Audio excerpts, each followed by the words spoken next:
Do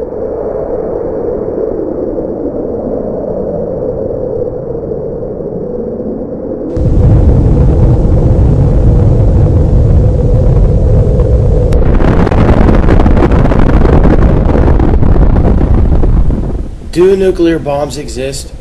Your immediate answer is yes. But how do you know? During the mid-20th century, television and movie watchers were bombarded with imagery of what was purported to be atomic test footage. But what were they really watching? They couldn't rewind a videotape or rescan through a video on their computer. So what option did they have but to accept these images at their face value?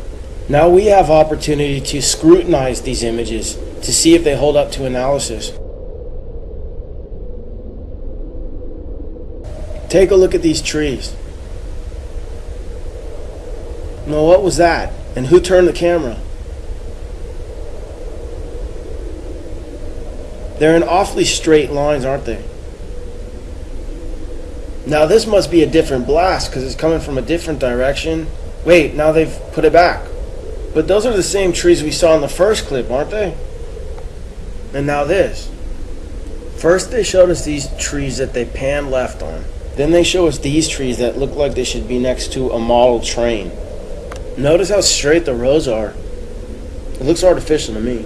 Then they show us these trees again. Where's the forward camera? And then back to these trees again.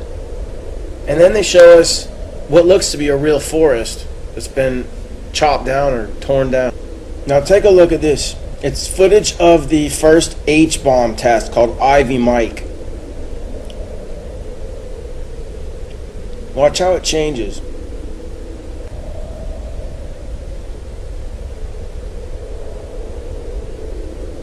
That's a composite. Then it morphs into this. It looks like a completely separate explosion. Now take a look at the frame before the explosion and then the one after. These frames were cut together. Why? Then this frame was cut to this, which looks like the sun to me. It looks like they're zooming in on the sun. Maybe a composite because the clouds aren't moving. Then they introduced some sort of liquid. It looks like a laboratory concoction in composite with the sun. Next is Operation Dominic Fireballs in the Yukon. What does that look like to you? Watch it again. It's the sun. Now here's Operation Greenhouse. These guys are getting all ready to see what looks to be the sun again. The sun seems to start to expand. Maybe it's being zoomed in on. They worship the sun after all, Lucifer.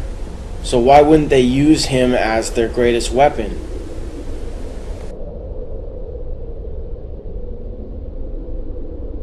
And who headed up the whole program?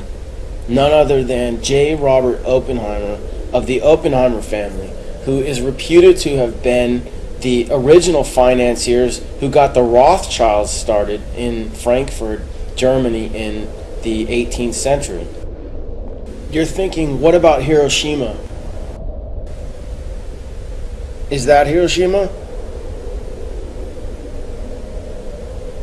Is that Hiroshima?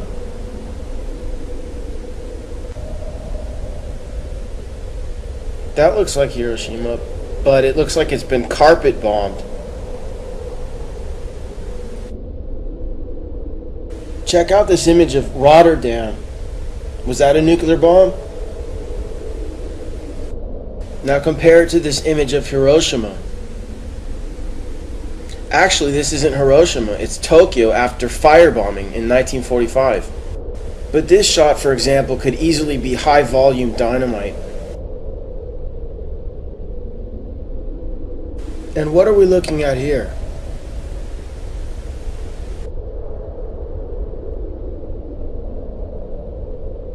Take a look at this house again.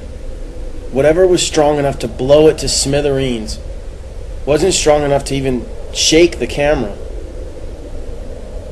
And look how high up the camera position is. Are we looking at another model?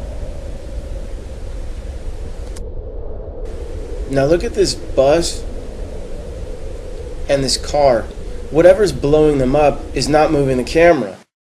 And this building seems to blow up from the inside. Everything gets blown every which way except for the camera. Except look in this shot, it seems to tilt up a little bit.